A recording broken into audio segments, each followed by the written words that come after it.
Jimmy Butler's name belongs in the same breath with Michael Jordan. You know what I mean? This is where the dogs come out. Jimmy is a dog. He's showing it. He's tough. I haven't played basketball in so long, and I'm so passionate, and I love the game, and I don't do it for any other reason except for to compete and go up against the best to try to prove that I can hang. You don't believe it, but this man made it to the NBA, even though he was homeless. How could someone go from living on the street to signing $100 million deals and becoming one of the NBA's biggest stars? Well, this is the story of Jimmy Butler. Jimmy's the last person you'd expect to have been homeless, because he was just an innocent kid growing up in one of Texas's richest cities. But if you like basketball, please hit like button, subscribe to our YouTube channel, and hit the bell icon so you never our next uploaded video. Let's get back to the video.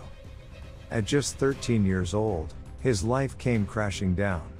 Out of nowhere, Jimmy's dad abandoned his family with no explanation. And since Jimmy looked just like the father that betrayed the family, Jimmy's mother just couldn't stand looking at his face. So eventually she snapped at Jimmy and said, "I don't like the way you look. You gotta go," and kicked him to the streets. My mom kicked me out of my house, to tell you the truth. I bounced in and out of guys' houses in high school. See, any day he couldn't crash at his friend's house, he'd just roam the streets. And being homeless in the Texas heat would be brutal for anybody, but especially Jimmy, and living like that forced them to make a life-changing decision. So I was always a big football fan. You know, being from Texas, football's big. I think basketball made me third. But then, I wasn't a fan of the sun, wasn't a fan of the heat, plus, I was tiny. At the time, Jimmy didn't realize just how significant switching sports would become. But he wasted no time, signing up for basketball at Tomball High School, where he vowed to become a star athlete. And during his senior year, Jimmy began his basketball career, which led him to making his new best friend, Jordan Leslie. Jimmy finally found himself a permanent home. And for the first time in Jimmy's life, he had hope. His basketball days were only beginning, and yet, he instantly set a goal most kids could only dream of, making the NBA, 'cause he committed to playing basketball. For Tyler Junior College, I remember the first time walking down this bad baby. I knew I ended the game with 33 points. And with that 33 points, I was asking myself, is this real? Can I really score 33 points on a nightly basis? And then the next time I came out 35 points. So, I knew that I belong here. This is where it started for me.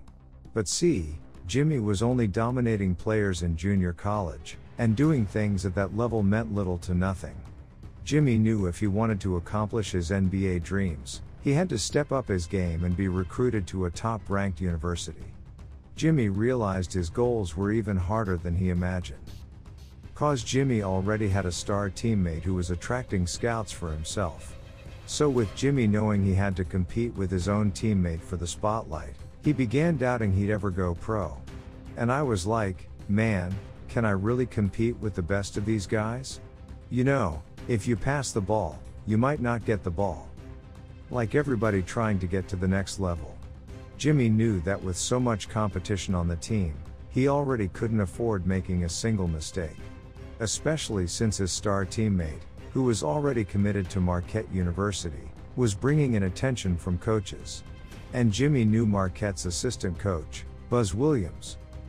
So Jimmy was determined to make him realize they were choosing the wrong guy. Buzz came in and he was assistant in Marquette under Cream at the time.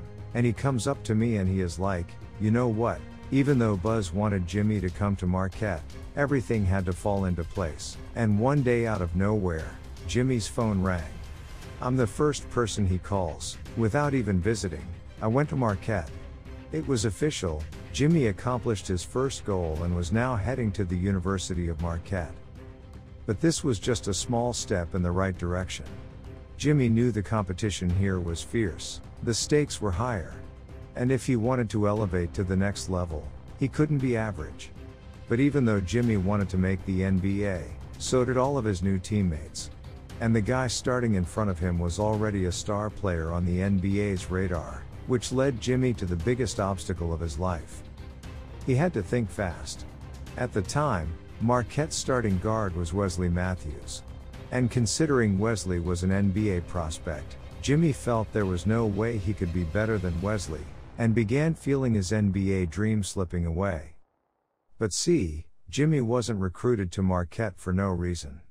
Coach Buzz knew the potential Jimmy had, and forced him to work harder than all of his teammates. The workouts Jimmy pushed through were inhumane.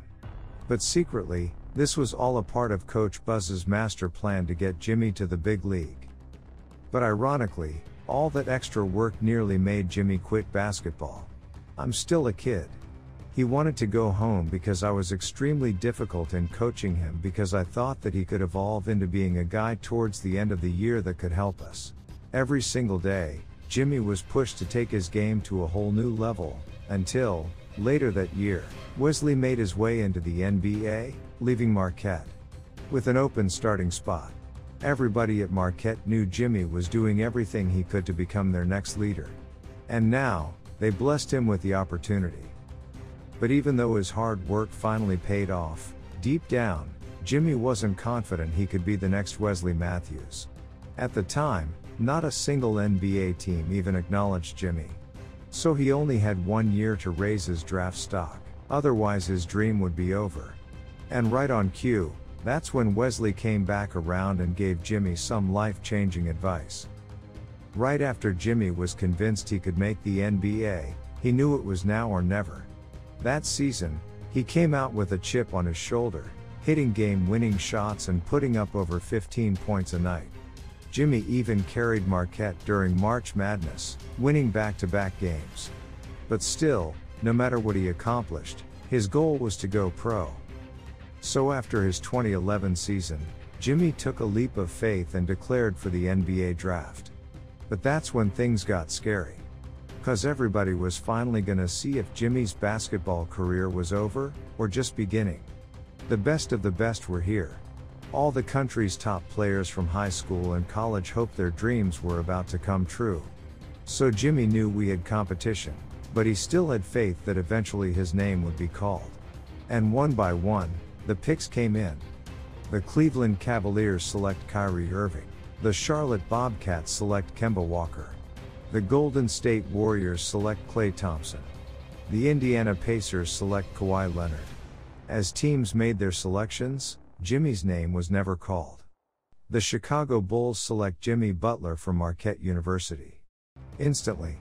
First out into tears with my mom because all the people that tell me that I wouldn't amount to anything, that I wouldn't get my degree, I wouldn't go to college, I couldn't be an NBA player. But more than anything, I proved myself right. Jimmy Butler has greatness written all over him. Trust me, he is clutch closer on defense and offense. Let us know in the comment and please hit the like and subscribe button.